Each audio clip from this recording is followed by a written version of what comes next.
નમસ્તે વિદ્યાર્થી મિત્રો, જય શ્રી સ્વામિનારાયણ. કેમ છો બધા? મજામાં? આજે આપણે સામાજિક વિજ્ઞાનમાં ભૂગોળને લગતો પાઠ ભણીશું. પાઠ નંબર 13, ભારત, સ્થાન, ભૂસ્તરીય રચના અને ભૂપૃષ્ઠ. ભૂગોળ એટલે શું? તો ભારત એટલે કે આપણે પહેલાં જોઈએ તો આપણી જે પૃથ્વી છે, જેના ઉપર વિશ્વના બધા દેશો રહે છે, એ પૃથ્વી છે એ સૌરમંડળનો એક ભાગ છે. એટલે કે સૌર પરિવારનો, સૂર્યનો જે પરિવાર છે એમાં ટોટલ આપણી આસપાસ 8 જેટલા ગ્રહો આવેલા છે, બરાબર. એટલે કે પૃથ્વી પોતાની ધરી ઉપર ફરે છે. એક આંટો મારતા એને 24 કલાક લાગે છે અને સૂર્યની આસપાસ ફરતા એને 365 દિવસ અને 6 કલાક લાગે છે. એટલા માટે આપણે એક વર્ષના 365 દિવસ ગણીએ છીએ અને જે દિવસ અને રાત થાય છે એટલે કે એક દિવસ બરાબર 24 કલાક, એ આપણને ખબર છે, બરાબર. તો હવે જે ભારત છે એનું સ્થાન પૃથ્વીમાં ક્યાં છે, એની ભૂસ્તરીય રચના કેવી છે અને એનું ભૂપૃષ્ઠ કેવું છે, એના વિશેની આપણે માહિતી મેળવીએ. તો પ્રથમ તો આપણે જાણીએ વિદ્યાર્થી મિત્રો કે આપણું જે આવરણ છે એ 4 આવરણોનું બનેલું છે: મૃદાવરણ, વાતાવરણ, જલાવરણ અને એનાથી ટકેલું છે જીવાવરણ. એટલે કે બધા ગ્રહોમાં માત્ર પૃથ્વી જ એક એવું ગ્રહ છે કે જ્યાં સજીવ સૃષ્ટિનો વિકાસ થયો છે. એટલે કે જ્યાં મનુષ્યો છે, પશુ પક્ષીઓ છે, પ્રાણીઓ છે, એટલે કે સજીવોનો વિકાસ થયો છે. તો એ પૃથ્વી ગ્રહની માહિતી મેળવીએ તો એમાં 71% જલાવરણ આવેલું છે અને 29% ભાગ છે એ મૃદાવરણનું રહેલું છે. 71% જે જલાવરણનો ભાગ છે એમાં મોટા ભાગનું પાણી, તમે જુઓ આકૃતિમાં તમને એક પૃથ્વીના ગોળો સમાન એક આકૃતિ દેખાઈ રહી છે. તો જે સ્કાય બ્લુ કલરનું છે એ બધું પાણી છે અને બાકી જે કલરિંગ દેખાય છે એટલું મૃદાવરણનો ભાગ છે. એટલે કે તે 71% જે જલાવરણનો ભાગ છે એમાં મોટા ભાગનું પાણી છે એ મહાસાગરોમાં આવેલું છે. 4 મહાસાગર છે: એટલાન્ટિક મહાસાગર, પેસિફિક મહાસાગર, હિન્દ મહાસાગર અને આર્કટિક મહાસાગર. આટલા 4 મહાસાગરો છે. એને આપણે જોઈ શકીએ છીએ કે આપણે અહીંયા કેટલા જે ખંડ છે મૃદાવરણ ઉપર, જેના ઉપર માનવ વસ્તી ટકી રહી છે, એમાં આપણે એશિયા ખંડમાં રહીએ છીએ. એના સિવાય જુઓ, ખંડમાં આવે ઉત્તર અમેરિકા, દક્ષિણ અમેરિકા, આફ્રિકા, યુરોપ, એશિયા અને ઓસ્ટ્રેલિયા. એટલે ટોટલ 7 ખંડો છે, બરાબર. અને એન્ટાર્કટિકા. એટલે કે આ બધા ખંડો ઉપર મૃદાવરણ ટકેલું છે. વિદ્યાર્થી મિત્રો, તો આજે આપણે એના વિશે આપણે અભ્યાસ કરવાનો છે. તો વિશ્વના દેશોમાં ભારત પોતાનું એક આગવું સ્થાન ધરાવે છે. ભારત એક વિશાળ દેશ છે. ભારતીય સંસ્કૃતિ પ્રાચીનતમ છે. તે વસ્તીની રીતે વિશ્વનો લોકશાહી ધરાવતો સૌથી મોટો દેશ છે. ભારતીય સંસ્કૃતિની સમન્વયકારી ભાવનાઓ કોઈપણ ધર્મ, જાતિ કે પ્રજાને તરછોડતી નથી, પરંતુ દરેકને માટે તેને દ્વાર ખુલ્લા રાખ્યા છે. એટલે કે એ બધાને આવકારે છે. ભારત દેશ છે એ બધા ધર્મના લોકોને આવકારે છે. આમ ભારત દેશમાં સર્વધર્મ, પ્રજા અને જાતિ પ્રત્યે સંભાવ એ ભારતની આગવી લાક્ષણિકતા છે. તેથી તો ભારતમાં સંસ્કૃતિઓનો સમન્વય થયો છે. એટલે વિવિધ પ્રકારની સંસ્કૃતિઓ પાંગરી છે. કુદરતી અને માનવસર્જિત અનેક આપત્તિઓ આવી હોવા છતાં ભારતે પોતાની પ્રગતિ અને વિકાસ અવિરતપણે ચાલુ રાખ્યા છે. આ ઉપરાંત ભારતીય સંસ્કૃતિના ઘડતર અને વિકાસમાં ભૌગોલિક પરિસ્થિતિએ પણ મહત્ત્વનો ભાગ ભજવ્યો છે. એટલે કે ભારત ઉપર ગમે એટલી ભલે કુદરતી આફતો આવી હોય કે માનવસર્જિત આફતો પણ આવી હશે, એનામાં એ બધી આફતો સહન કરી પણ આજે પણ ભારત દેશ એક અળગ સ્થાન પોતાનું જાળવીને રાખ્યું છે વિશ્વમાં. હવે તમે જુઓ, જે નકશો આપેલો છે, પેજ નંબર છે 99 ઉપર, એમાં વ્હાઇટ કલરનો છે ને એટલો ભાગ ભારતનો છે, તમે જોઈ શકો છો. તો હવે આપણે જોઈએ ભારતનું સ્થાન, કદ અને વિસ્તાર. વિશ્વમાં ભારત કયા સ્થળે આવેલું છે? તો વિદ્યાર્થી મિત્રો, તમારી પાસે જો પેન્સિલ હોય તો એની નીચે અંડરલાઇન કરજો. ભારતના કદ અને વિસ્તારમાં ભૌગોલિક દ્રષ્ટિએ ભારત ઉત્તર ગોળાર્ધમાં આવેલું છે. ક્યાં આવેલા છીએ આપણે? પૃથ્વી ઉપર ઉત્તર ગોળાર્ધમાં. તે એશિયા ખંડના દક્ષિણ ભાગમાં વિસ્તરેલો છે. ભારતના મુખ્ય ભૂમિખંડનો વ્યાપ 8.4 થી 37.6 અક્ષાંશ વૃત્ત અને 68.7 થી 97.25 પૂર્વ રેખાંશ વૃત્ત વચ્ચે આવેલો છે. આની નીચે ખાસ તમે અંડરલાઇન કરજો કે ભારતનું સ્થાન પૃથ્વીમાં ક્યાં આવેલો છે? તો 8.4 થી 37.6 ઉત્તર અક્ષાંશ વૃત્ત અને 68.7 થી 97.25 પૂર્વ રેખાંશ વૃત્ત વચ્ચે આવેલો છે. તમે આગલા ધોરણમાં અક્ષાંશ અને રેખાંશ વૃત્ત વચ્ચે ભણ્યા હશો. અક્ષાંશ વૃત્ત એટલે કે પૃથ્વીના ગોળામાં જે આડી કાલ્પનિક રેખા દેખાય છે એને અક્ષાંશ વૃત્ત કહેવાય, અને ઊભી કાલ્પનિક રેખા છે એટલે કે જે ઊભી રેખા છે એને આપણે રેખાંશ વૃત્ત કહીશું.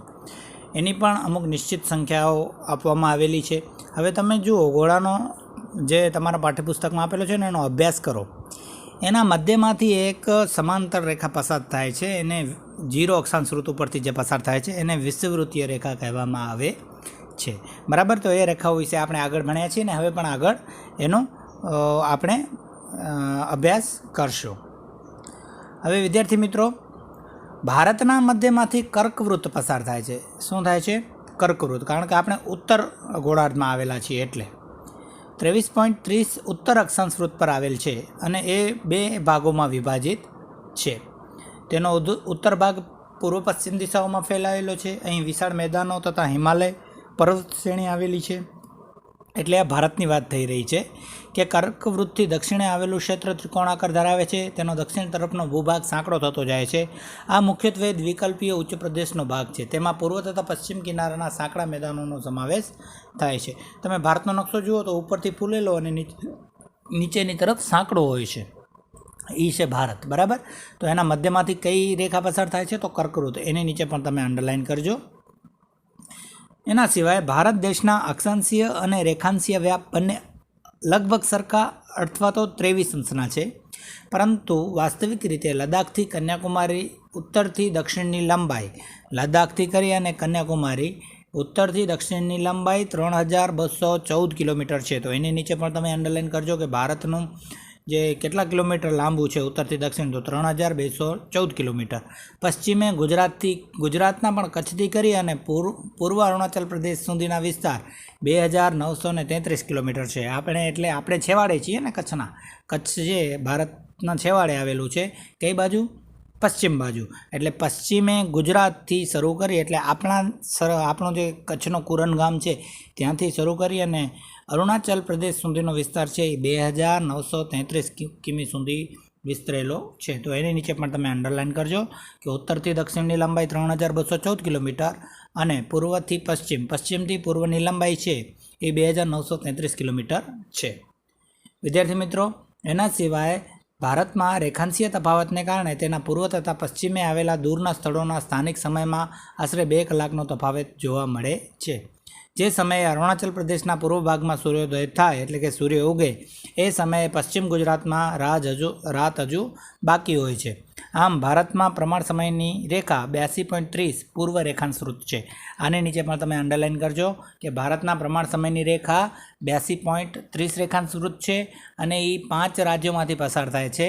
અને આપણો જે સ્થાનિક સમય છે એ અલ્હાબાદમાંથી નક્કી કરવામાં આવ્યો છે, કારણ કે ભારતની જે પ્રમાણ સમય રેખા છે એ અલ્હાબાદમાંથી થાય છે. આમ તો 5 રાજ્યમાંથી પસાર થાય છે, પણ એના સ્થાનિક સમય જ એનો જે અલ્હાબાદનો જે સમય છે એ જ સમય છે એ સમગ્ર ભારતનો પ્રમાણ સમય માનવામાં આવે છે. ભલે એ પછી આપણે સૂર્યાસ્ત થઈ ગયો કે સૂર્યોદય થઈ ગયો, પણ ભારતમાં બધી જગ્યાએ, ભારતના જેટલા રાજ્યો છે ત્યાં બધી જગ્યાએ એક જ સમય ચલાવવામાં આવે છે. દાખલા તરીકે આપણે અહીંયા કચ્છમાં 7 વાગ્યા હોય તો ત્યાં પણ અરુણાચલ પ્રદેશમાં પણ એ 7 વાગ્યા હશે, પણ ત્યાં સૂર્ય અસ્ત થઈ ગયો હશે, જ્યારે આપણી બાજુ થોડુંક અજવાળું હશે. અને સવારના જો ત્યાં 5 વાગ્યા હોય તો ત્યાં સૂર્યોદય થઈ ગયો હોય, પણ આપણે ત્યાં અંધારું રહે છે, કારણ કે થોડોક પૂર્વથી જે પશ્ચિમથી પૂર્વ તરફ જઈએ તો 2 કલાકનો જે તફાવત આવે છે એ સામાન્ય રીતે આ સૂર્યોદય અને સૂર્યાસ્તમાં આવે છે, બાકી કોઈ સમયગાળામાં આવતો નથી. એટલે ભારતનો બધામાં સમય એક જ છે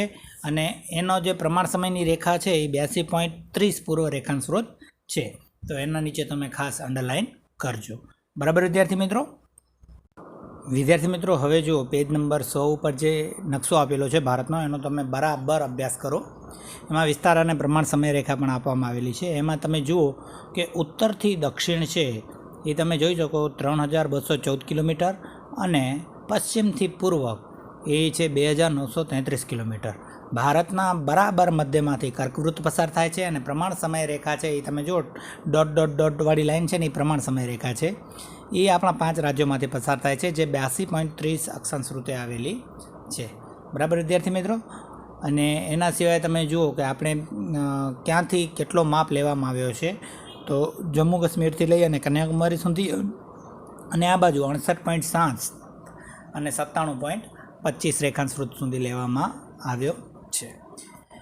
એના સિવાય વિદ્યાર્થી મિત્રો ભારતનો કુલ વિસ્તાર 32.8 લાખ કિમી છે. આની નીચે પણ તમે ખાસ અંડરલાઇન કરજો કે ભારતનો કુલ વિસ્તાર 32.8 લાખ ચોરસ કિમી છે. અને ક્ષેત્રફળની દ્રષ્ટિએ જોતાં ભારત વિશ્વમાં 7મા ક્રમે આવે છે. કેટલા ક્રમે આવે છે? ક્ષેત્રફળ હોય એટલે ક્ષેત્રફળ કેને કહેવાય કે સંપૂર્ણ જે એનો કિલોમીટરનો વિસ્તાર છે એને ક્ષેત્રફળ કહેવાય, બરાબર. તો એ દ્રષ્ટિએ જોતાં ભારત છે એ વિશ્વમાં 7મા ક્રમે આવે છે. ભારત વિશ્વના ભૂમિભાગ ક્ષેત્રના કેવળ 2.2% ભાગ ધરાવે છે. એટલે જે 29% ભાગ છે ને મૃદાવરણમાં, એમાંથી માત્ર આપણે 2.42% જ ભાગ ધરાવીએ છીએ. વિશ્વમાં જે 6 દેશો ભારતથી મોટા છે તે અનુક્રમે કયા છે? તો એક છે રશિયા, બીજો કેનેડા, ત્રીજો US, ચીન, બ્રાઝિલ અને ઓસ્ટ્રેલિયા. એ આપણાથી મોટા છે. એના પછી એટલે ક્ષેત્રફળની દ્રષ્ટિએ મોટા છે. એના પછી આપણો નંબર આવે છે, બરાબર. એના સિવાય વિદ્યાર્થી મિત્રો ભારતનો ભૂમિભાગ એશિયા ખંડની, એટલે ભારત કયા ખંડમાં આવેલો છે? મેં તમને જે 7-8 ખંડ કીધા ને ઉપર, એમાં એશિયા ખંડમાં આપણે આવેલા છીએ. તો એ એશિયા ખંડની દક્ષિણ તરફ આવેલો છે. તેની ઉત્તરમાં ઊંચી પર્વત શ્રેણીઓ સેંકડો કિલોમીટર લંબાઈ અને પશ્ચિમથી પૂર્વ દિશામાં પથરાયેલી છે. તેના જ કારણે તિબ્બત તથા ચીન સાથે આવન જાવન કેવળ ઊંચાઈએ આવેલા પર્વતીય ઘાટ મારફતે જ શક્ય બને છે. દક્ષિણમાં ભારતીય દ્વીપકલ્પની, પૂર્વમાં બંગાળાની ખાડી, પશ્ચિમમાં અરબ સાગર તથા દક્ષિણે હિન્દ મહાસાગર આવેલા છે. હવે આ પણ તમે અંડરલાઇન કરજો કે ભારતની ઉત્તરે શું, દક્ષિણે શું, પૂર્વે અને પશ્ચિમે કયા આવેલા છે. તો દક્ષિણમાં ભારતીય દ્વીપકલ્પની, પૂર્વમાં બંગાળાની ખાડી છે, પશ્ચિમમાં અરબ સાગર છે. જે આપણે કચ્છમાં માંડવીનો દરિયો છે એ અરબ સાગર તરીકે ઓળખાય છે, બરાબર. એ અરબ સાગર દક્ષિણે એટલે સાવ નીચે જ્યાં શ્રીલંકા આવેલું છે એને હિન્દ મહાસાગર તરીકે ઓળખવામાં આવે છે. ત્યાં હિન્દ મહાસાગર છે અને આ સમુદ્રનો ઉપયોગ જળમાર્ગ તરીકે પણ થાય છે. જમીન માર્ગો પર્વતીય અવરોધથી ઘેરાયેલા હોવા છતાં ભારતે બહારથી આગમન થયેલા સાંસ્કૃતિક તત્વોને સ્વીકાર્યા છે અને તે ભારતીય સમાજમાં ભળી ગયા છે. તમે જોઈ શકો છો આ ભારતનું જે ચિત્ર તમને દેખાય છે, આપણી આજુબાજુના દેશો કયા છે, પડોશી દેશો કયા છે, એ આપણે સ્પષ્ટપણે એમાં જાણી શકીએ છીએ. એમાં જે માર્ગ વ્યવહાર છે એ પણ આપણે જોઈ શકીએ છીએ, ક્યાંથી કઈ બાજુથી આપણે માર્ગ વ્યવહાર કહી શકીએ. એમાં સમુદ્ર માર્ગ છે અને વાયુ માર્ગ એટલે કે હવાઈ માર્ગ બંને આપેલા છે. એ તમને સ્પષ્ટપણે દેખાય છે. આપણે ભારતમાં મુખ્યત્વે દિલ્હી, કોલકાતા અને મુંબઈના જે હવાઈ માર્ગ છે એ આપેલા છે. એના સિવાય તમે જળમાર્ગ અને વાયુમાર્ગ પણ જોઈ શકો છો. ભારતનું એક વ્યૂહાત્મક સ્થાન છે. તો ભારત પૂર્વ ગોળાર્ધમાં મોકાનું સ્થાન ધરાવે છે અને તેનું વ્યૂહાત્મક મહત્ત્વ પણ વિશેષ છે, જેમાં પ્રાચીન કાળમાં પરસ્પર સંબંધોને વિકસાવવામાં સમુદ્રનું મહત્ત્વપૂર્ણ યોગદાન રહ્યું છે. એટલે કે આપણે એકબીજાથી નજીક બનીએ તો પહેલાં તમને ખબર છે ભારત આવવાના જળમાર્ગની શોધ વાસ્કો દ ગામાએ કરી હતી, આપણે આગલા ધોરણમાં ભણ્યા જ છીએ. તો એમાં સમુદ્રનું પણ મહત્ત્વપૂર્ણ યોગદાન રહ્યું છે. હિન્દ મહાસાગરના શીર્ષ સ્થાને ભારત આવેલો છે. પૂર્વ આફ્રિકા, પશ્ચિમ એશિયા, દક્ષિણ એશિયા તથા દક્ષિણ પૂર્વ એશિયાના દેશોની સાથે સમુદ્ર માર્ગો દ્વારા ભારતનો સંબંધ પ્રાચીન કાળથી રહ્યો છે. પરિણામે ભારતે આ દેશોની સાથે ઘનિષ્ઠ સાંસ્કૃતિક અને વ્યાપારિક સંબંધો પોતાના વિશિષ્ટ સ્થાનને કારણે વિકસાવ્યા છે. હિન્દ મહાસાગરમાં કોઈપણ દેશની તટીય સીમા ભારત જેવી નથી. ભારતને સૌથી મોટી તટીય સીમા મળી છે, તમે જોઈ શકો છો. ભારતના આ મહત્ત્વના સ્થાનને કારણે એક મહાસાગરનું નામ એટલે કે હિન્દ મહાસાગર તેના નામ ઉપરથી રાખવામાં આવ્યું છે. જે મોટા મહાસાગરો છે ને એનું પણ એક ભારત દેશનું નામ હિન્દુસ્તાન છે, તો એના ઉપરથી જે મહાસાગરનું નામ હિન્દ મહાસાગર રાખવામાં આવ્યું છે. વિદ્યાર્થી મિત્રો, આંતરરાષ્ટ્રીય જળમાર્ગો પર ભારતનું સ્થાન પણ મહત્ત્વનું છે. ઈસવીસન 1869માં સુએઝ નહેર શરૂ થવાથી ભારત અને યુરોપ વચ્ચેનું અંતર આશરે 7000 કિલોમીટર જેટલું ઘટી ગયું. હવે તમે ઉપરના ચિત્રમાં જુઓ, તમને અહીંયા સુએઝ નહેર દેખાય છે, દેખાણી. હવે જુઓ યમન આ બાજુ જે ટપકાવાળી લાઈન જઈ રહી છે, સાયપ્રસ, ઇજિપ્ત, સુદાન, અહીંયાથી વચ્ચેથી જે લાઈન જઈ રહી છે ને એ છે સુએઝની નહેર. એના કારણે ભારત અને યુરોપ વચ્ચેનું જે અંતર હતું એ 7000 કિલોમીટર જેટલી ઘટી ગયું છે, બરાબર. પૂર્વ તથા દક્ષિણ પૂર્વ એશિયા અને ઓસ્ટ્રેલિયાથી આફ્રિકા તથા યુરોપને સાંકળતા જળમાર્ગો હિન્દ મહાસાગર થઈને જ જાય છે. એ આપણે ઉપરના ચિત્રમાં પણ જોઈ શકીએ છીએ. દક્ષિણ આફ્રિકા થઈને આવતો જળમાર્ગ તથા સુએઝ જળમાર્ગ ભારત પાસેથી પસાર થાય છે. એ જ માર્ગ દ્વારા ઇન્ડોનેશિયાથી મલાક્કા સામુદ્રધુની સુધી પેસિફિક મહાસાગર પસાર થઈને કેનેડા તથા યુએસ પહોંચી શકાય છે. એટલે જે સમુદ્રનું સ્થાન છે એ પણ ભારતનું મહત્ત્વનું છે ખૂબ જ. ભારતનો સંપર્ક વિશ્વના અનેક દેશો સાથે સદીઓથી છે. વસ્તુઓ અને વિચારોનું આદાન પ્રદાન પ્રાચીન કાળથી થઈ રહ્યું છે. એ આપણે જાણીએ છીએ ભારતની આઝાદી પહેલાં પણ વહાણ માર્ગ દ્વારા આપણે એકબીજાની સામાન છે એ લેવેચ કરતા હતા. આ જ પ્રમાણે ઉપનિષદોના વિચારો, રામાયણ તથા પંચતંત્રની વાર્તાઓ, ચિકિત્સા પદ્ધતિ જેના પ્રણેતા સુશ્રુત કહેવામાં આવે છે, ભારતીય અંક અને દશાંશ પદ્ધતિ વગેરે વિશ્વના વિભિન્ન ભાગો સુધી પહોંચી શક્યા છે. એટલે ભારતની આ બધી સંસ્કૃતિ કહેવાય. જે ભારતના વિચારો છે, ઉપનિષદો છે આપણા, એ સૌથી એમાં શ્રેષ્ઠ વિચારો આપેલા છે. એના ઉપર પણ વિશ્વના દેશો મહામંથન કરી રહ્યા છે. તો રામાયણ, મહાભારત, ભગવદ્ ગીતા, પંચતંત્રની વાર્તાઓ, એના પણ ઘણા બધા અનુવાદો બીજી ભાષામાં થયા છે, જેથી જે તે દેશના લોકો એને વાંચી શકે, સમજી શકે. અને ચિકિત્સા પદ્ધતિમાં પણ આપણે આયુર્વેદ ચિકિત્સા પદ્ધતિ છે એ સૌથી શ્રેષ્ઠ ગણવામાં આવી છે. અને એના ઉપર ઘણા બધા રિસર્ચ એટલે કે શોધખોળો પણ થઈ રહી છે. એના સિવાય ગણિતમાં તમે જુઓ તો જીરોની શોધ આર્યભટ્ટે કરી હતી. તો ભારતીય અંક અને દશાંશ પદ્ધતિ વગેરે વિશ્વના વિભિન્ન ભાગો સુધી પણ પહોંચી શક્યા છે. 1 થી 9 આંકડાની શોધ બીજા કોઈએ કરી, પણ જ્યારે જીરોની શોધ થઈ એના પછી જ હવે અનંત આંકડાઓની શોધ થઈ શકી છે. એટલે જીરોની શોધ આર્યભટ્ટ દ્વારા કરવામાં આવી હતી. એ પણ એક મહત્ત્વપૂર્ણ ઘટના છે જે ભારતને એક મોટી સિદ્ધિ અપાવે છે. બરાબર વિદ્યાર્થી મિત્રો, તો આ આપણે હમણાં જોયું કે ભારતનું સ્થાન છે એ કેટલું મહત્ત્વનું છે વિશ્વમાં પણ.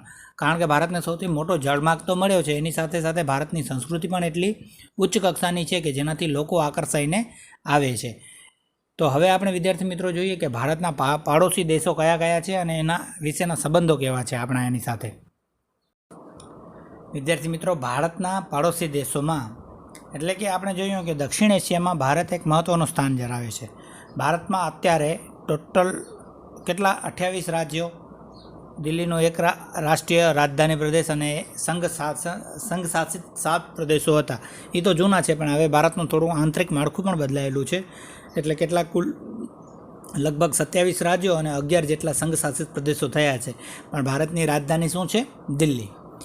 એટલે કે 2 જૂન 2014ના રોજ તેલંગાણા તેના માતૃ રાજ્ય આંધ્રપ્રદેશમાંથી નવું રાજ્ય બન્યું છે 2 જૂન 2014માં. પણ એના સિવાય 2019 અને 20માં પણ ધરખમ ફેરફારો થયા છે. જે જમ્મુ કાશ્મીર રાજ્ય હતું એના પણ અલગ અલગ વિભાજન પડી ગયા છે અને લદ્દાખ એનાથી છૂટું થઈ અને સંઘ શાસિત પ્રદેશ બની ગયું છે. એ આપણે હવે જ્યારે આપણે શાળામાં મળશું ત્યારે એના વિશેની સવિસ્તર ચર્ચા કરશું. પણ હમણાં જોઈએ ભારતના જે પાડોશી દેશો છે એ કયા કયા છે. ભારતીય જમીન સીમા ઉત્તર પશ્ચિમમાં પાકિસ્તાન અને અફઘાનિસ્તાન સાથે, ઉત્તર પૂર્વમાં ચીન, નેપાળ, ભૂતાન દેશ સાથે તથા પૂર્વમાં મ્યાનમાર અને બાંગ્લાદેશ સાથે જોડાયેલી છે. એટલે કે પાકિસ્તાન, અફઘાનિસ્તાન, ચીન, નેપાળ, ભૂતાન, મ્યાનમાર અને બાંગ્લાદેશ એ ભારતના કેવા દેશો છે? પાડોશી દેશો છે. એની તમે જુઓ આપણે જેટલા રાજ્યો છે એની જે રાજધાનીઓ છે એ બધાનું તમને એક મેપ આપવામાં આવેલું છે. ભારતનું પોલિટિકલ મેપ કહેવાય જેને. એના સિવાય આંતરરાષ્ટ્રીય સીમા અને રાજ્ય સીમાની પણ આપણે વાત કરીએ તો ગુજરાત એક અલગ રાજ્ય છે, તો એની પણ અમુક સીમા નિશ્ચિત હોય છે. બરાબર. તો એવી રીતે ભારતના બધા રાજ્યોની સીમા પણ એક નિશ્ચિત છે. અને ભારતને જે પાડોશી દેશો મળ્યા છે એમાં 2 તો મહત્ત્વપૂર્ણ છે, એક પાકિસ્તાન અને ચીન, જેનાથી ભારતે વારે ઘડી સંઘર્ષ કરવો પડે છે, એ આપણે જાણીએ જ છીએ. તો આ છે ભારતના પાડોશી દેશો. એના સિવાય આ ઉત્તરની વાત થઈ તો દક્ષિણમાં પણ ભારતનો એક પાડોશી દેશ છે, એનું નામ છે શ્રીલંકા અને માલદીવ. બરાબર. એ પણ આપણા એક પાડોશી દેશો તરીકે ઓળખાવી શકાય, જે ભારતનો એક સારો એક મિત્ર તરીકે દેશ છે. ભારત અને શ્રીલંકા પાલ્કની સામુદ્રધુની અને મન્નારના અખાત દ્વારા અલગ પડતા જોવા મળે છે. અરબ સાગરમાં લક્ષદ્વીપ ટાપુઓ આવેલા છે, જ્યારે બંગાળની ખાડીમાં અંદમાન અને નિકોબાર નામના પણ ટાપુઓ આવેલા છે. હવે જોઈએ વિદ્યાર્થી મિત્રો ભારતની ભૂસ્તરીય રચના કેવી છે. તો ભારતના વર્તમાન ભૂપૃષ્ઠનું સ્વરૂપ પૃથ્વીની ભૂસંચલન પ્રક્રિયા અને બાહ્ય હલનચલનનું પરિણામ છે. આ બંને પરિબળો વિનાશક અને રચનાત્મક અસર જોવા મળે છે. આપણે જાણીએ છીએ કે ભારતમાં ઘણા એટલા એવા બધા સ્થળો છે કે જ્યાં ભૂસંચલનના કારણે ભૂકંપનો સામનો કરવો પડ્યો છે. આપણે જાણીએ કે આપણી અગાઉ જે મોટા જે ભૂકંપના આંચકા આવ્યા એના કારણે જે કચ્છ બાજુ વહેતી જે સિંધુ નદી છે એનું પણ વહેણ બદલાઈને પાકિસ્તાન બાજુ જતું રહ્યું છે. તો અમુક વિનાશક પરિણામ છે, પણ અમુક રચનાત્મક અસર પણ એના જોવા મળે છે. તો એના વિશેની ચર્ચા કરીએ. તો વિદ્યાર્થી મિત્રો, પૃથ્વીની સંરચના વિશેની જાણકારી ખૂબ જ રોચક હોય છે. પૃથ્વી ઉપરનો પોપડો તેની રહેલા એસ્ટોનોસ્ફિયરના અર્ધદ્રવિત ખડકો ઉપર તરી રહ્યો છે. પૃથ્વીના પેટાળમાં થતી કિરણોત્સર્ગી પ્રક્રિયાને પરિણામે ગરમી ઉદ્ભવે છે, જે દ્રવિત ખડકોમાં સંવહનિક તરંગો ઉત્પન્ન કરી ભૂસપાટી તરફ જવાનો પ્રયત્ન કરતી હોય છે. એના કારણે શું થાય, એ ભૂસપાટી તરફ જે આપણે ગરમ થઈ અને દ્રવિત તરંગો ઉત્પન્ન કરે છે, એનામાંથી વરાળ નીકળતી હોય કે મહદ અંશે વધારે ગરમી થાય તો એનામાંથી પછી લાવા પણ બહાર નીકળે, જેને આપણે શું કહીએ, જ્વાળામુખી કહીએ છીએ. બરાબર. તો આ જે છે ભૂકવચ તરફ ઉદ્ભવતા તરંગો દ્વારા ઉપરનું પડ ફાટી મોટા મોટા ટુકડામાં વિભાજિત થઈ જાય છે, જેને મૃદાવરણીય પ્લેટ એટલે કે લિથોસ્ફેરિક પ્લેટ કહેવામાં આવે છે. આવી મુખ્ય 7 ભૂસંચલનીય તકતીઓ છે: પેસિફિક પ્લેટ, ઉત્તર અમેરિકન પ્લેટ, દક્ષિણ American plate, Eurasian plate, African plate, Indo Australian plate અને એન્ટાર્કટિકા પ્લેટ. કેટલીક જગ્યાઓ આ પ્લેટો એકબીજાથી દૂર થતી રહી છે, એટલે કે જેને અપસારી પ્લેટ કહેવાય છે. તો આપણે જાણીએ છીએ કે આ સંપૂર્ણ જે મૃદાવરણ આખા પૃથ્વીનું જે જમીન છે એ ટોટલ 7 પ્લેટમાં વહેંચાયેલી છે, અને એકબીજાથી જે દૂર જઈ રહી છે એને આપણે અપસારી પ્લેટ કહીશું. જ્યારે કેટલીક એકબીજાથી નજીક આવી રહી છે એને આપણે અભિસારી કહીશું. જે દૂર જાય, એકબીજાથી પ્લેટ દૂર જાય એને અપસારી પ્લેટ કહેવાય, અને એકબીજાની નજીક આવે એને અભિસારી પ્લેટ કહેવામાં આવે છે. અપસરણ અને અભિસરણની ક્રિયાથી ભૂપૃષ્ઠ પર સ્તરભંગ અને ગેડીકરણ થાય છે. આ પ્લેટની ગતિવિધિઓ થકી લાખો વર્ષો દરમિયાન ભૂમિખંડોના આકારો અને સ્થાનફેર પણ થયા છે. એકબીજાથી વિપરીત દિશામાં ખસી જવાથી આ પરસ્પર પ્રક્રિયા જ પૃથ્વીની બધી ભૂકંપીય અને જ્વાળામુખીય ક્રિયાઓ માટે જવાબદાર છે. સરકતી કે ખસતી આ પ્લેટો જ્યાં એકબીજા સાથે ટકરાઈ રહી છે ત્યાં પર્વતનું નિર્માણ કરે છે, એટલે કે પર્વત નિર્માણનું કારણ બને છે, અને પ્લેટો જ્યાં એકબીજાથી દૂર ખસે છે ત્યાં ભૂમિખંડો અને મહાસાગરોનું ફાટનું નિર્માણ કરતી હોય છે. આ પ્લેટો પર આવેલા ભૂમિખંડો નિરંતર ખસતા રહે છે. આ પ્રકારની પ્લેટોને રૂપાંતરિત પ્લેટો કહેવામાં આવે છે. જુઓ, ભારતની મુખ્ય જે 7 પ્લેટો છે એની તમે રચના જોઈ શકાય છે. કેવા પ્રકારના જે કલર દીધેલા છે ને, જેને આપણે નકશા સ્વરૂપમાં જોઈએ છીએ, એ બધી પ્લેટો છે. 7 પ્રકારની પ્લેટો છે. એનામાં જુઓ, વિનાશકારી પ્લેટ જે છે એ બ્લેક કલરનો એક જે ડાર્ક ડોટ આપવામાં આવેલો છે, એ બધી વિનાશકારી પ્લેટોમાં એનો સમાવેશ થાય છે. બરાબર. એના સિવાય બીજા ઘણા બધા પ્રકાર આપવામાં આવેલા છે પ્લેટોના, એ પણ તમને સ્પષ્ટપણે દેખાતા હશે. તો એમાં જે પ્લેટો છે એના ઉપર જ આપણે જે મકાન બનાવીએ છીએ કે દેશો વસાવીએ છીએ એ એના ઉપર જ થાય છે. અને એ પ્લેટો એકબીજાથી જ્યારે ઘર્ષણ પામે કે પ્લેટો જ્યારે એકબીજાથી દૂર થાય કે પોતાનું સ્થાન બદલાવે ત્યારે ભૂકંપ જેવી ઘટનાઓ નિર્માણ પામે છે, અને એ વિનાશક ઘટનાઓ હોય છે. એ આપણે 21મી જાન્યુઆરી 2001ના જ્યારે 26મી જાન્યુઆરી 2001ના જ્યારે કચ્છમાં વિનાશક ભૂકંપ આવ્યો, એ પણ એનું એક મુખ્ય કારણ એ જ હતું કે પ્લેટોએ પોતાનું સ્થાન બદલે એના કારણે આ જે વિનાશક ભૂકંપ આવી શકે છે. પ્રાચીન સમયની વાત કરીએ તો વિદ્યાર્થી મિત્રો, ભારત કરોડો વર્ષ પહેલાં ગોંડવાના લેન્ડ નામના પ્રાચીન વિશાળ ભૂમિખંડનો ભાગ હતો. એની નીચે તમે ખાસ અંડરલાઇન કરજો, અને જે 7 પ્લેટો ગણાવી એની નીચે પણ તમે અંડરલાઇન કરી નાખજો. આ જે ગોંડવાના લેન્ડ હતો, આ વિશાળ ભૂમિખંડ આજના દક્ષિણ અમેરિકા, આફ્રિકા, ઓસ્ટ્રેલિયા તથા એન્ટાર્કટિકાનો પણ સમાવેશ થતો હતો. કાળક્રમે ગોંડવાના લેન્ડથી અલગ થઈને ઇન્ડો ઓસ્ટ્રેલિયન પ્લેટ ધીમે ધીમે ઉત્તર તરફ સરકવા લાગી. તે ઉત્તર ગોળાર્ધની ઘણી મોટી યુરેશિયન પ્લેટ સાથે લગભગ 5 કરોડ વર્ષ પહેલાં ટકરાઈ હોવાનું મનાય છે. ઇન્ડો ઓસ્ટ્રેલિયન પ્લેટ અને યુરેશિયન પ્લેટના ટકરાવથી ટેથીસ સમુદ્રમાંથી હિમાલય પર્વત શ્રેણીનું નિર્માણ થયું હોય એમ પણ કહેવામાં આવે છે. એટલે કે જે પર્વતો ઉપર જે ભૂમિભાગો ઉપસી આવ્યા હોય ત્યાં આપણે એનું પર્વતોનું નામ આપીએ છીએ. તો જે હિમાલય પર્વત શ્રેણી છે એ કયા કારણે નિર્માણ પામી? તો ઇન્ડો ઓસ્ટ્રેલિયન અને યુરેશિયન પ્લેટ છે એ આજથી લગભગ 5 કરોડ વર્ષ પહેલાં ટકરાયા. એના કારણે હિમાલયના સ્થાને પહેલાં ટેથીસ સમુદ્ર હતો. પણ એ સમુદ્ર પછી શેમાં રૂપાંતર થઈ ગયો? હિમાલયમાં રૂપાંતર થઈ ગયો અને હિમાલયની પર્વત શ્રેણીનું નિર્માણ થયું. આપણે જાણીએ છીએ કે હિમાલય છે એ ભારતનો સૌથી મોટો પહાડી પ્રદેશ છે. એમાં માઉન્ટ એવરેસ્ટ છે એ સૌથી ઊંચો પર્વત છે, જેની ઊંચાઈ છે એ 8,848 કિલોમીટર છે. એ આપણે આગલા પાઠમાં ભણ્યા હતા, બરાબર. તો ત્યાં મોટા મોટા પર્વતો આવેલા છે. તો આ એક ભૂમિ સંચલનના કારણે જ ત્યાં હિમાલયની રચના થઈ એવું કહી શકાય. એના સિવાય હિમાલય પર્વત શ્રેણીની દક્ષિણે એક વિશાળ ખીણ બની, જેમાં સમય જતાં ઉત્તર દક્ષિણથી વહેતી નદીઓનો કાપ ઠલવાયો. આ રીતે હિમાલય એક દ્વિકલ્પીય ઉચ્ચ પ્રદેશની વચ્ચે અત્યારનો ગંગાનો મેદાની પ્રદેશ બન્યો છે. દ્વિકલ્પીય ઉચ્ચ પ્રદેશના ઉત્તર પશ્ચિમ ભાગમાં એક વિસ્તૃત જ્વાળામુખી પ્રસ્ફોટન થયું, જેથી ઉચ્ચ પ્રદેશનો પશ્ચિમ ભાગ તૂટીને નિમ્નજીત થઈ ગયો, જેને પરિણામે અરબ સાગરનું નિર્માણ થયું. આ ભૂમિ નિમ્નજત ભાગને કારણે પશ્ચિમ ઘાટ વધારે સુસ્પષ્ટ થઈ ગયો છે. એટલે પશ્ચિમ ઘાટ આપણે જોઈએ છીએ કે ત્યાં છે એ વધારે પાછો ડુંગરાળ પ્રદેશ નથી, પણ સમુદ્ર કિનારો એને વધુ લાગે છે. એટલે કે ત્યાં અરબ સાગરનું નિર્માણ થયું. તેના કારણે તો જ્વાળામુખીના પ્રસ્ફોટન એટલે કે જ્વાળામુખી ફાટવાના કારણે વર્ષો પહેલાં 5 કરોડ વર્ષ પહેલાંની વાત છે, ત્યાં જ્વાળામુખી ફાટવાને કારણે એ જે હિમાલયનું સ્વરૂપ, જે ડુંગરાળ સ્વરૂપ હતું, જે પર્વતો હતા, એ તૂટી અને એ અરબ સાગરમાં ફેરવાઈ ગયા. કારણ કે તે નિમ્નજન એટલે કે જમીનનો નીચેનો ભાગ બની ગયો એટલા માટે, અને તે સુસ્પષ્ટ થઈ ગયો. આમ ભારતીય ભૂખંડમાં અનેક વિવિધતા જોવા મળે છે. ઉત્તરમાં ઊંચી વિસ્તૃત પર્વતમાળા આવેલી છે, જે હિમાલય તરીકે આપણે ઓળખીએ છીએ. તેમાં ઉચ્ચ પ્રદેશો, શિખરો, ઘાટ વગેરે આવેલા છે. એના સિવાય ઉત્તરના ભાગમાં ગંગા, યમુના અને બ્રહ્મપુત્ર નદીઓ વહે છે. તેના કાંપથી આ મેદાનો રચાયા છે.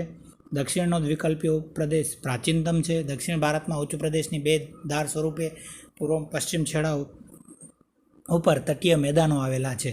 આમ ભારત વૈવિધ્યસભર ભૂપૃષ્ઠ ધરાવે છે. આમ આપણે કહી શકીએ કે ભારતમાં સંપૂર્ણ છે. જુઓ, ઊંચા ઊંચા પર્વતો છે, મોટી મોટી નદીઓ છે, હિન્દ મહાસાગર જેવા મોટા મહાસાગર છે, બંગાળાની ખાડી છે, અરબ સાગર છે, અગણિત સરોવરો છે. એના સિવાય રણ પણ આવેલું છે. કચ્છનું રણ હોય કે એના પછી રાજસ્થાનનું રણ હોય, તો બધા પ્રકારનું જે ભૂપૃષ્ઠ છે એ ભારત ધરાવે છે. એટલે ભારતને એક વૈવિધ્યસભર દેશ સાથે આપણી સંસ્કૃતિ પણ એટલી જ બધી જૂની અને જે છે એ ખૂબ જ ઉચ્ચ કક્ષાની છે. એના સિવાય ભારતમાં ઘણા બધા લોકો ઘણા બધા ધર્મો પાળે છે, ઘણી બધી બોલીઓ બોલાય છે, ઘણી બધી ભાષાઓ બોલાય છે, એ આપણે બધા જાણીએ છીએ. એટલે ભારત છે એ વિશ્વમાં સૌથી એક અલગ છાપ પોતાની ઊભી કરે છે, કારણ કે ભારતમાં આટલી બધી વિશેષતાઓ આવેલી છે. બરાબર વિદ્યાર્થી મિત્રો, તો આ સાથે આપણો જે પાઠ નંબર 13 છે ભૂગોળનો અહીં આપણે પૂર્ણ કરીએ છીએ. આ પાઠમાં આપણે ભણ્યા કે ભારતનું સ્થાન ક્યાં આવેલું છે, ભારતની લંબાઈ અને પહોળાઈ કેટલી છે, ભારતના પાડોશી દેશો કયા કયા છે, ભારતનો અક્ષાંશ અને રેખાંશ ઋતુ પર સ્થાન ક્યાં છે, એ બધાની જે સ્પષ્ટ માહિતી હતી એ આપણે આજે આ પાઠમાં મેળવી.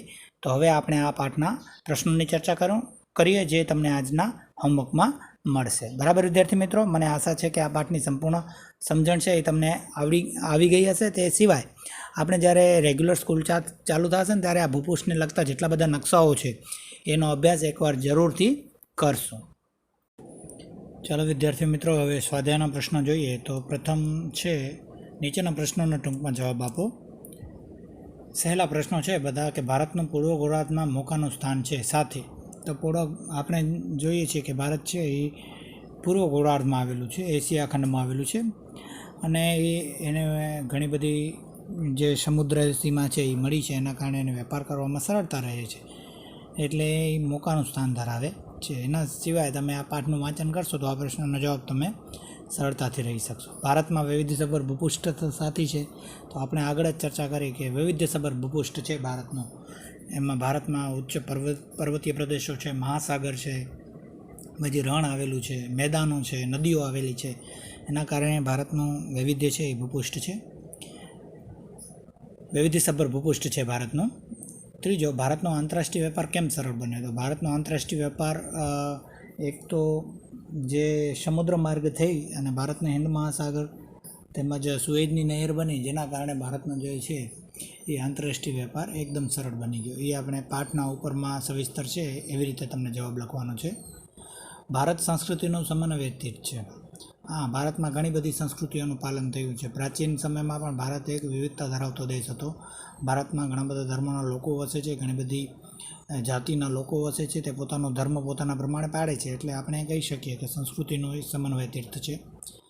મૃદાવરણીય પ્લેટો કેટલી છે અને કઈ કઈ, તો એના પણ આપણે અભ્યાસ કર્યો હતો કે ટોટલ 7 પ્લેટો છે અને એના નામ તમને લખવાના છે. બરાબર.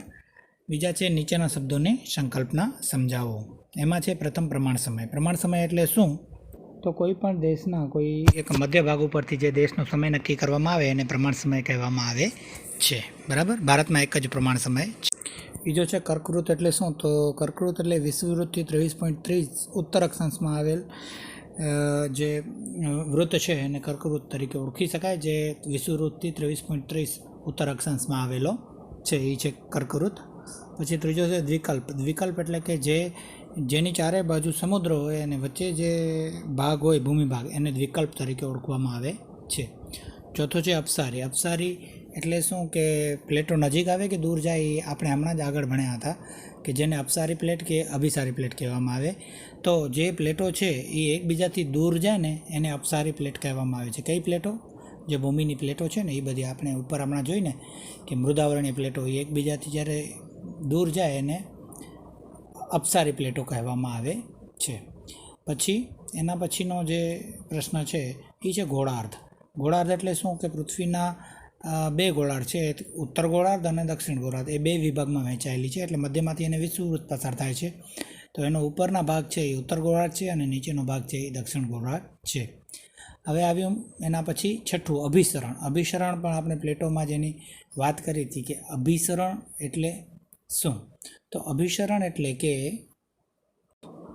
અપસરણ પણ એને કહેવામાં આવે છે કે એની ક્રિયાથી ભૂપૃષ્ઠ પર સ્તરભંગ અને ઘેડીકરણ થાય છે.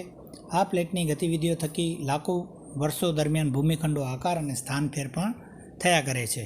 તો આ બધી પ્રક્રિયાઓ છે એના કારણે જ ભૂકંપીય અને જ્વાળામુખી ક્રિયાઓ માટે પણ તે જવાબદાર છે. એને કહેવામાં આવે અભિસરણ. બરાબર વિદ્યાર્થી મિત્રો. એના પછી છે નીચેના પ્રશ્નોના જવાબ લખો, એટલે તમને સવિસ્તર જવાબ લખવાના છે. ભારતના સ્થાન વિસ્તાર વિશેની માહિતી આપો. તો ભારત કેટલા સ્થાન વચ્ચે આવેલું છે, તો એ આપણે પાઠ ભણતા હતા એના પહેલાં જ જોયું કે ભારતનું સ્થાન શું છે. તો ભારત 8.4થી 37.6 ઉત્તર અક્ષાંશ અને 68.7થી 97.25 પૂર્વ રેખાંશ વૃત્ત વચ્ચે આવેલો છે. અને તેની ઉત્તરથી દક્ષિણ લંબાઈ છે 3214 કિલોમીટર. તો પૂર્વથી પશ્ચિમની લંબાઈ એટલે કે પશ્ચિમથી પૂર્વની લંબાઈ 2933 કિલોમીટર છે. અને ભારતનો પ્રમાણ સમયની રેખા 82.30 પૂર્વ રેખાંશ વૃત્ત છે. એટલે કે એનો જવાબ તમને ભારત સ્થાન, કદ અને વિસ્તાર છે ને એનામાં સંપૂર્ણપણે મળી જશે. બરાબર. જે સવિસ્તર ઉત્તર લખવાનો છે પ્રથમ પ્રશ્નનો. એના પછી છે બીજો પ્રશ્ન. સુએઝ નહેર થવાથી ભારતને શું લાભ થયો? તો ઈસવીસન 1869માં સુએઝ નહેર શરૂ થવાથી ભારત અને યુરોપ વચ્ચેનું જે અંતર હતું ને 7000 કિલોમીટર ઘટી ગયું. પૂર્વ તથા દક્ષિણ પૂર્વ એશિયા અને ઓસ્ટ્રેલિયાથી આફ્રિકા તથા યુરોપને સાંકળતા જળમાર્ગો હિન્દ મહાસાગર થઈને જાય છે. દક્ષિણ આફ્રિકા થઈને આવતો જળમાર્ગ તથા સુએઝ જળમાર્ગ ભારત પાસેથી પસાર થાય છે. એ જ માર્ગ દ્વારા ઇન્ડોનેશિયાથી મલાક્કા સમૃદ્ધિ થઈને પેસિફિક મહાસાગર પાસ કરી કેનેડા અને યુએસ પણ જઈ શકાય છે. આમ ભારતનો સંપર્ક વિશ્વના અનેક દેશોમાં સુએઝ નહેરના કારણે પહોંચી ગયો અને માલ સામાનની સરળતાથી તે હેરફેર કરી શકતો હતો. એના પછી છે પ્રશ્ન પૃથ્વીની રચના વિશે સંપૂર્ણ માહિતી આપો. તો પૃથ્વીની રચના જે પ્લેટો દ્વારા થઈ હતી, ભૂસ્તરીય રચના, એનામાં એ જવાબ આવશે કે પૃથ્વીનો જે ઉપરનો પોપડો છે તે એસ્ટોસ્ફિયર ખડકો ઉપર તરી રહ્યો છે. પછી એની 7 જે પ્લેટો છે એ અલગથી દૂર પડી અને બારે આવી, એના ઉપરથી આપણે કહી શકીએ કે પૃથ્વીની જે ભૂસ્તરીય રચના છે એ સંપૂર્ણ બનેલી છે. તો આ જે પૃથ્વીની ભૂસ્તરીય રચના છે ને એ સંપૂર્ણ જવાબ આમાં આવશે પૃથ્વીની રચનામાં. હવે જોઈએ વિકલ્પવાળા પ્રશ્નો. વિકલ્પવાળા પ્રશ્નમાં પ્રથમ પ્રશ્ન છે ભારતની પ્રમાણ સમયની રેખા કયા રાજ્યમાંથી પસાર થતી નથી? ધ્યાન રાખજો, લખેલું છે પસાર થતી નથી. તો આપણે જાણીએ છીએ કે ભારતની પ્રમાણ સમય રેખા છે એ 5 રાજ્યોમાંથી પસાર થાય છે. એમાં ઉત્તર પ્રદેશ પણ આવી જાય છે, છત્તીસગઢ પણ આવી જાય છે, મધ્યપ્રદેશ પણ આવી જાય છે, પણ તમિલનાડુ આવતો નથી. એટલે સાચો જવાબ આવશે તમિલનાડુમાંથી તે પસાર થતી નથી. બીજો પ્રશ્ન, ભારતની ઉત્તરે ચીન છે તો ભારતની વાયવ્ય કયો આવ્યો? તો એમાં સાચો જવાબ આવશે પાકિસ્તાન છે એ ભારતની વાયવ્ય દિશાએ આવેલો દેશ છે. પછી એક મહત્વપૂર્ણ પ્રશ્ન છે કે નીચે આપેલ રાજ્યોને દક્ષિણથી ઉત્તર દિશાના ક્રમમાં ગોઠવો. એટલે પ્રથમ દક્ષિણમાં કયો આવ્યો, એના પછી ઉપર જવાનું છે, તો દક્ષિણમાં સૌથી આવશે, પ્રથમ આવશે 5 રાજ્યો આપેલા છે. એમાં પ્રથમ આવશે કેરળ, એના પછી આંધ્રપ્રદેશ, પછી મધ્યપ્રદેશ, પછી દિલ્હી અને ઉત્તરાખંડ. એટલે સાચો જવાબ આવશે બી. કયો જવાબ આવશે? બી. બી છે એ સાચો જવાબ છે, દક્ષિણથી ઉત્તર તરફ રાજ્યો ગોઠવવામાં. બરાબર. પછી ચોથો પ્રશ્ન, નીચેના પૈકી કયા દેશ ભારતના ક્ષેત્રફળ સંબંધે સૌથી વિશાળ છે? એટલે ભારતથી પણ મોટો છે. તો ભારતનો સ્થાન 7મો છે ને, ક્ષેત્રફળની દૃષ્ટિએ ભારતનો સ્થાન કેટલો છે? 7મો છે. એનાથી 6 દેશ આગળ છે. તો એમાં Canada, England, Pakistan, Thailand 4 option આપેલા છે. તો એમાં સાચો જવાબ આવશે કેનેડા છે, એનો ક્ષેત્રફળ ભારતથી મોટો છે. એટલે જવાબ આવશે એ કેનેડા. 5મો પ્રશ્ન, ભારતની પાડોશી દેશોના સંદર્ભે કઈ જોડી અયોગ્ય છે? તો અફઘાનિસ્તાન ઉત્તર અને પશ્ચિમે આવેલો છે, બરાબર છે. નેપાળ ઉત્તર પૂર્વે આવેલો છે, બરાબર છે. ચીન ઉત્તર દિશામાં આવેલો છે, બરાબર છે. બાંગ્લાદેશ પશ્ચિમ દિશામાં, એ ખોટું છે. બાંગ્લાદેશ પશ્ચિમ દિશામાં નથી, પૂર્વ દિશામાં આવેલું છે ભારતની. એટલે કે એનો કઈ જોડી અયોગ્ય છે? એટલે અયોગ્ય જોડીમાં આવશે ડી, બાંગ્લાદેશ પશ્ચિમ દિશા. બરાબર વિદ્યાર્થી મિત્રો, આ સાથે આપણે અહીં પાઠ 13 પૂર્ણ કરીએ છીએ અને સ્વાધ્યાયના પ્રશ્નોની પણ આપણે ચર્ચા કરી લીધી. તો આજના હોમવર્કમાં તમને આ પાઠ 13 છે એના બધા પ્રશ્નોના જવાબ અને આ વિકલ્પવાળા પ્રશ્નોના જવાબ સારા અને સુવાચ્ય અક્ષરે તમારી નોટબુકમાં લખવાના છે. અને એ લખાઈ જાય એટલે એનો ફોટો મારા નંબર ઉપર તમને સેન્ડ કરવાનો રહેશે. બરાબર વિદ્યાર્થી મિત્રો, તો અત્યારે તમે ઘરે રહો, સ્વસ્થ રહો, સુરક્ષિત રહો અને શાંતિથી એકાગ્રતાપૂર્વક આ પાઠનું ફરીથી વાંચન કરજો અને પછી એના પ્રશ્નોના જવાબ લખજો. બરાબર. Thank you.